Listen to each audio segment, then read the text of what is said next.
Prepare-se para mergulhar nos mistérios de Jacob's Well e ver o que as câmeras captaram sob aquelas águas.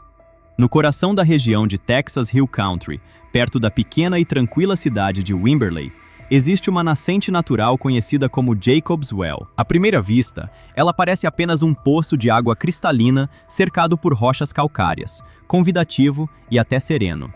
Mas, logo abaixo da superfície, começa um sistema de cavernas submersas que construiu uma reputação assustadora ao longo de décadas. Em vez de representar apenas um cenário bonito, o local se tornou também sinônimo de risco extremo, principalmente para quem se aventura além do que é seguro. Com o objetivo de investigar as profundezas sem colocar vidas humanas em risco, pesquisadores decidiram enviar para dentro do poço um drone subaquático equipado com câmeras de alta resolução e luzes potentes. À medida que o equipamento descia, revelava formações rochosas, túneis estreitos, pisos cobertos por sedimentos e espaços que pareciam desaparecer em uma escuridão interminável. Em alguns trechos, as gravações mostraram sinais claros de expedições antigas. Equipamentos deixados para trás, objetos pessoais e vestígios de mergulhos que terminaram da pior forma possível. Mas o que mais assustou surgiu nas áreas mais profundas. Em certas passagens, as imagens exibiam sombras cruzando a tela, movimentos difíceis de explicar e uma sensação incômoda de que algo permanecia ali, escondido no escuro. Não era preciso ver algo explícito para entender o peso da situação. Bastava observar o ambiente. O registro causou impacto justamente porque deixou no ar uma pergunta perturbadora. O que realmente existe no fundo de Jacob's Well? Em uma manhã tranquila, uma equipe de geólogos se preparou para mapear as partes mais profundas da caverna. O plano consistia em alcançar regiões onde nenhuma pessoa havia conseguido chegar com segurança. Como o local já carregava um histórico severo de mortes e desaparecimentos, o grupo decidiu não enviar mergulhadores. No lugar disso, escolheu mandar um drone chamado Explorer. O equipamento havia sido projetado com câmeras especiais e tecnologia inteligente para atravessar espaços apertados sem se prender facilmente nas rochas. Quem operava o Explorer era Mike Garfield, um profissional experiente, acostumado a controlar drones em ambientes complicados. Naquele dia, um pequeno grupo de moradores curiosos e jornalistas acompanhava tudo de perto. Assim que Mike começou a baixar o drone na água limpa, a câmera já revelou a transparência impressionante do poço. No começo, a cena parecia até calma demais para inspirar medo. Só que, conforme o Explorer seguia para baixo, a luz vinda da superfície desaparecia rapidamente. As paredes rochosas formavam um corredor estreito e curvo. Pouco depois, o drone entrou na primeira câmara, a aproximadamente 9 metros de profundidade. Mike, então, conduziu o equipamento lateralmente até a segunda câmara, que descia em inclinação e se projetava mais para a frente. Depois disso, surgiu o trecho conhecido como Canal de Nascimento, uma passagem apertada que ganhou má fama entre mergulhadores. O espaço era tão estreito e tão cheio de cascalho solto que qualquer erro mínimo poderia deslocar pedras e bloquear a passagem por completo. Mike reduziu a velocidade do drone e usou as luzes para iluminar a rampa de cascalho adiante. Ao atravessar esse trecho, o Explorer alcançou a terceira câmara. Ali havia mais espaço, grandes formações de pedra e um pouco mais de liberdade de movimento. O drone permaneceu parado por alguns instantes, enquanto Mike e o restante da equipe analisavam a área com atenção.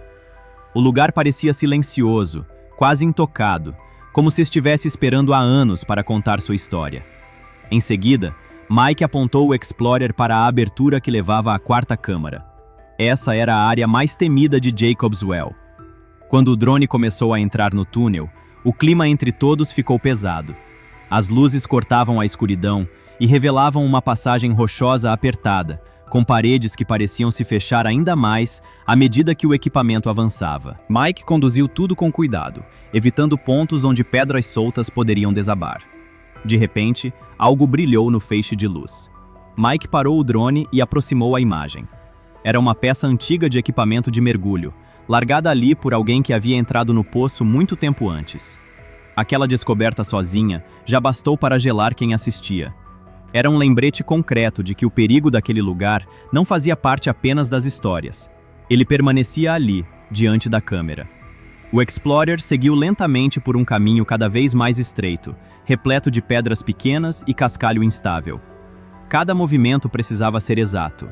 Pouco depois, a passagem se abriu um pouco e surgiram novos vestígios. Mais partes de equipamento de mergulho e um cilindro antigo coberto de lama e sujeira. As paredes ao redor tinham uma superfície lisa, quase brilhante, como se a água as tivesse polido durante incontáveis anos. Então Mike aproximou o drone de uma forma escura escondida nas sombras. Conforme as luzes chegaram mais perto, a equipe viu algo chocante. Restos humanos presos entre as rochas. O mergulhador ainda usava uma roupa de neoprene rasgada e desgastada, marcada pelo tempo debaixo d'água. O esqueleto continuava ali. Naquele momento, Mike rompeu o silêncio e chamou a atenção de todos para o que acabara de encontrar. O que era para representar apenas uma missão de exploração havia se transformado, diante de todos, em algo muito mais pesado: a redescoberta de uma pessoa perdida há décadas. O drone permaneceu próximo ao corpo, iluminando a cena. O equipamento do mergulhador estava enferrujado e coberto por barro. Em uma parte da roupa, uma etiqueta desbotada, quase ilegível, chamou a atenção. Com esforço, algumas letras puderam ser identificadas. O nome que aparecia ali era Kent Maupin. E isso levava a uma questão inevitável. Quem era Kent? E como ele acabou preso naquele lugar? Para entender isso, é preciso voltar a um dos episódios mais conhecidos e trágicos da história de Jacob's Well. Número 1. A experiência de Kent. Jacob's Well carrega um longo histórico de fatalidades. Entre as décadas de 1960 e 1980, vários mergulhadores morreram tentando explorar o sistema de cavernas. Muitos não tinham experiência suficiente. Outros simplesmente subestimaram o nível real de dificuldade escondido naquele labirinto submerso. Na noite de 9 de setembro de 1979, dois jovens chamados Kent Maupin e Mark Brashear tomaram uma decisão que mudaria tudo. Kent já tinha familiaridade com mergulho. Ele havia praticado muitas vezes e era conhecido por sua coragem debaixo d'água. Mark, por sua vez, ainda era estudante do San Jacinto College, cheio de vontade de aprender e de viver experiências novas. Os dois haviam criado uma conexão forte, unidos pelo gosto pela aventura e pelo fascínio por lugares extremos. Kent falava frequentemente sobre Jacob's Well, um poço profundo e misterioso em Wimberley. O que mais o atraía eram justamente os trechos mais escuros e perigosos, especialmente a quarta câmara, uma área evitada por muita gente. Não era só uma parte difícil de alcançar, era também uma parte com fama de matar. Mesmo assim, Kent queria avançar além.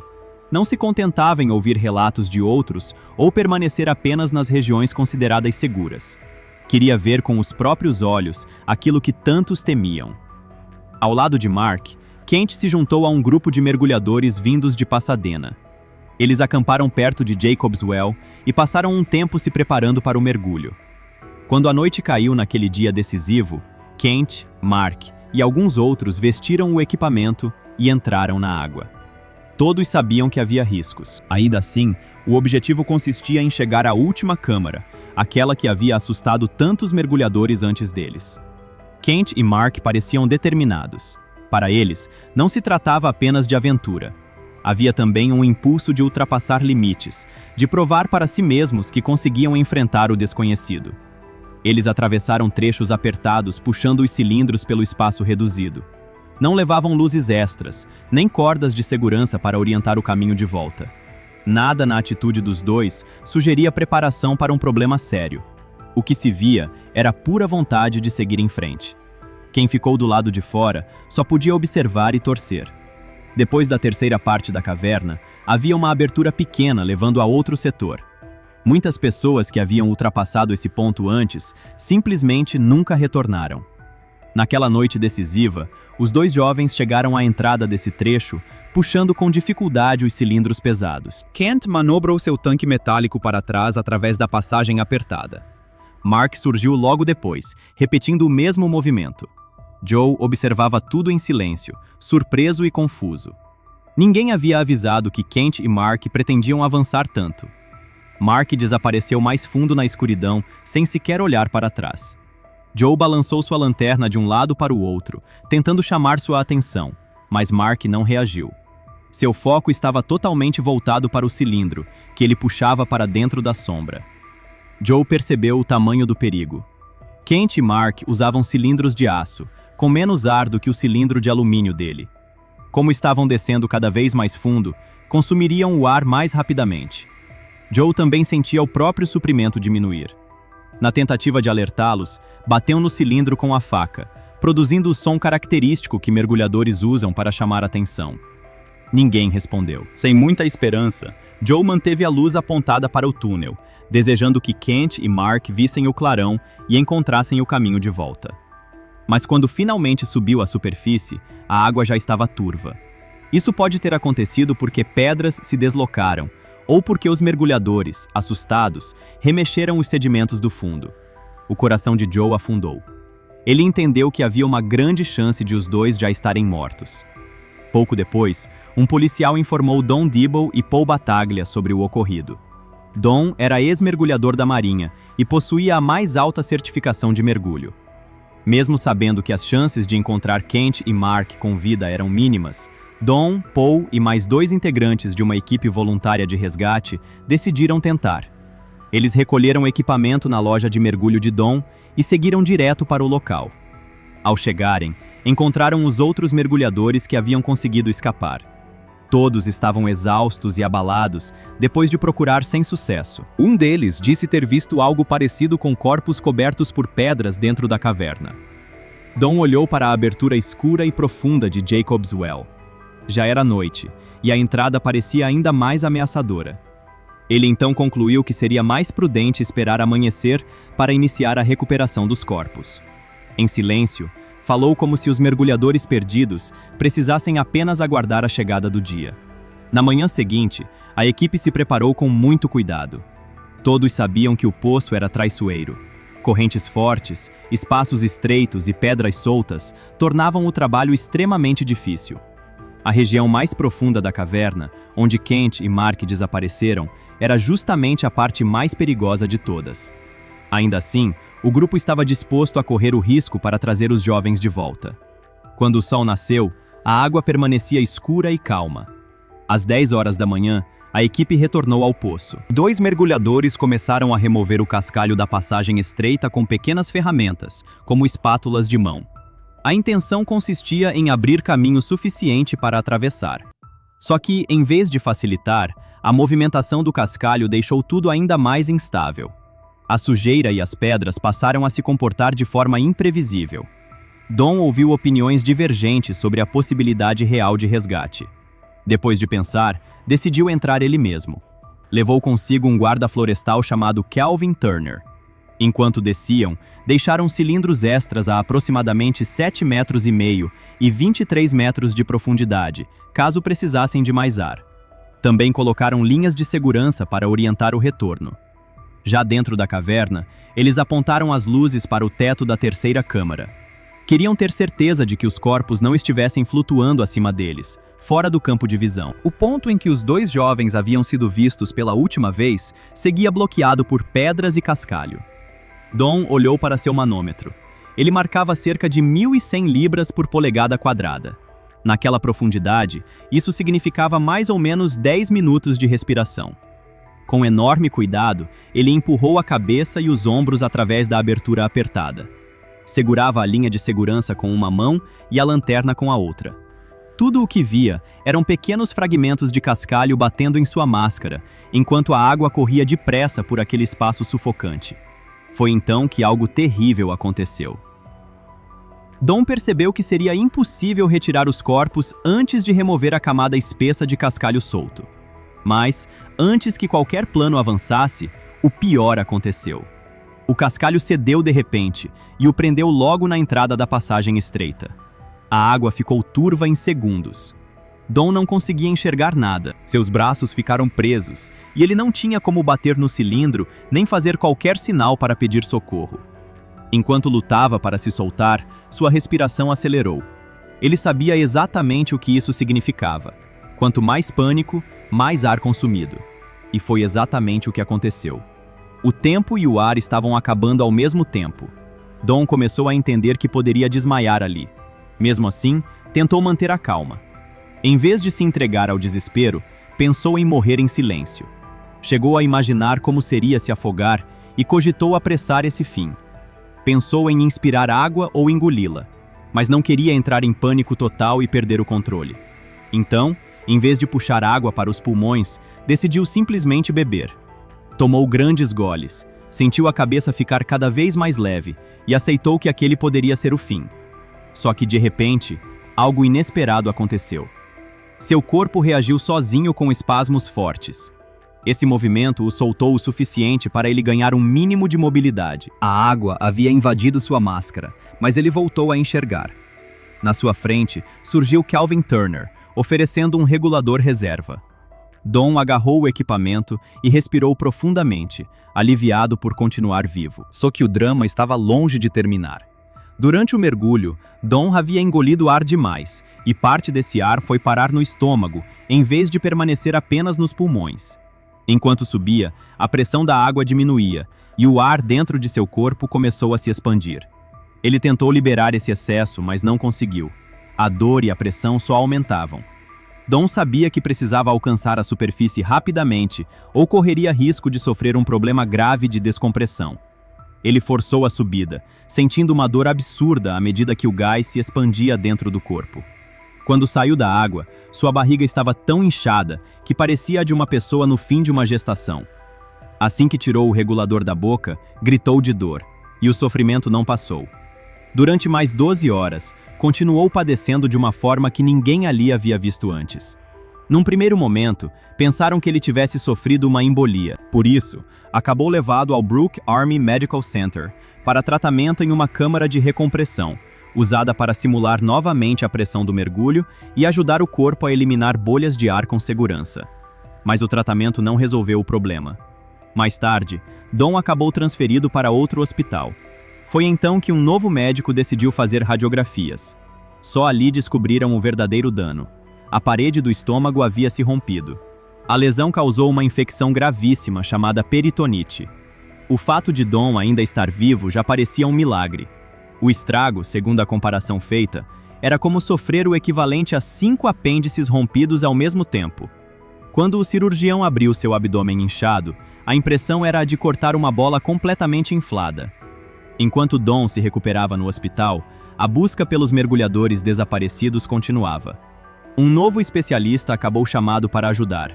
Don Broad, um mergulhador de 46 anos de Austin. Ele tinha uma personalidade dura, direta, e havia se interessado por Jacob's Well desde os tempos em que cresceu em El Campo.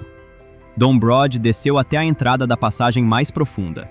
Ali, viu uma luz que havia sido deixada por um dos mergulhadores perdidos e que ainda brilhava dentro da água. Logo adiante, observou um corredor cheio de cascalho. Na opinião dele, era ali que os corpos estavam presos. Broad entendeu rapidamente o risco que Kent e Mark haviam enfrentado. Os dois provavelmente tentaram escavar com as próprias mãos ou com alguma ferramenta, empurrando o cascalho para trás para avançar mais alguns metros caverna adentro. Não havia dúvida. A coragem deles os colocara numa situação fatal. Estavam arriscando a vida para explorar apenas mais um pouco do que existia além daquele trecho. Broad também percebeu que tentar alcançá-los naquele momento seria incrivelmente perigoso. Para ele, a única maneira de remover os restos mortais com segurança consistia em retirar todo o cascalho de cima para baixo. 2 dias depois, chegou ajuda extra. Um grande módulo branco de recompressão acabou trazido sobre uma carreta. Parecia quase uma cápsula espacial e pertencia à Schaefer Diving Company. As famílias dos jovens desaparecidos haviam contratado a empresa para conduzir a recuperação. Louis Schaefer, dono da companhia, acreditava que a missão poderia funcionar. Ele liderou o primeiro mergulho pessoalmente. Enquanto descia, ainda podia ser visto da superfície até atingir aproximadamente 7,5 metros. Quando teve uma visão clara da entrada da passagem final, reagiu imediatamente, chocado com o que viu. Mais tarde, naquele mesmo dia, a equipe começou o trabalho pesado. Usaram uma mangueira de sucção de grande porte para puxar o cascalho a cerca de 18 metros de profundidade e despejá-lo no riacho próximo. Os mergulhadores também recolhiam pedras maiores manualmente, colocavam tudo em sacos e contavam com voluntários na superfície para içar o material com cordas. Mas a tarefa era muito mais difícil do que parecia. Cada pequeno avanço era seguido por novo deslizamento. Para cada trecho limpo, outro voltava a se preencher. Mesmo assim, a equipe persistiu. Trabalharam por longas horas sob enorme pressão emocional e física. Só que em pouco tempo, o dinheiro acabou. A operação já havia custado caro demais. Quando o grupo retornou ao poço depois de uma pausa breve, percebeu que o espaço desobstruído tinha quase se fechado outra vez. Parecia que todo o esforço de dias havia sido apagado em apenas 2 dias. O trabalho não era só perigoso e cansativo, agora também parecia interminável. Ainda assim, eles continuaram mesmo sem receber pagamento. Mas não adiantou. Outra equipe, da empresa Brown & Root, acabou trazida para dar uma segunda opinião a pedido do senador estadual Chet Brooks. Depois de analisar as condições do local, eles chegaram à mesma conclusão: o risco era alto demais. A decisão mais sensata consistia em deixar os corpos onde estavam e fechar de vez o acesso ao poço, porque o verdadeiro terror de Jacob's Well não era apenas a profundidade, era aquele leito de cascalho traiçoeiro, capaz de transformar qualquer tentativa de resgate numa armadilha mortal. 12 dias depois do desaparecimento de Kent Maupin e Mark Brashear dentro de Jacob's Well, as buscas acabaram oficialmente encerradas. O que exatamente ocorreu naquele espaço estreito e escuro permaneceu oculto. Ninguém podia afirmar com certeza o que deu errado. Sabia-se apenas que o poço havia feito mais 2 vítimas. Amigos, familiares e outros mergulhadores ficaram consumidos pela dor e por perguntas sem resposta. Muitos se perguntavam por que eles avançaram tanto. E mais ainda, o que exatamente viram ou sentiram naquela câmara para continuar seguindo? Para Kent, talvez fosse o sonho de chegar mais longe do que qualquer outra pessoa. Para Mark, talvez fosse a vontade de acompanhar um amigo que admirava, dividindo com ele um mergulho final que acabou representando o último dos dois. Os fatos disponíveis são poucos, mas a tristeza permaneceu. 2 jovens entraram na água cheios de expectativa e nunca mais apareceram com vida. A história de Kent se espalhou pela comunidade de mergulho e além dela. Décadas depois, ver seus restos mortais através das imagens de um drone representou ao mesmo tempo algo triste e significativo. Não se tratava apenas de localizar um corpo, era um lembrete duro do preço que algumas pessoas pagam para ultrapassar fronteiras. A missão com o drone provou que a tecnologia consegue alcançar lugares onde seres humanos não podem entrar com segurança. Ao mesmo tempo, mostrou de forma muito clara como Jacob's Well continua sendo extremamente perigoso. Apesar da beleza, o local segue marcado por mistério e perda. Jacob's Well deixou de ser apenas uma nascente silenciosa no Texas. Ele se tornou um símbolo dos mistérios profundos que ainda existem no planeta, e de como esses mistérios podem ser assustadores quando alguém decide olhar perto demais. Se você curtiu este vídeo, deixe o like, inscreva-se no canal e também clique no próximo vídeo que está aparecendo na sua tela.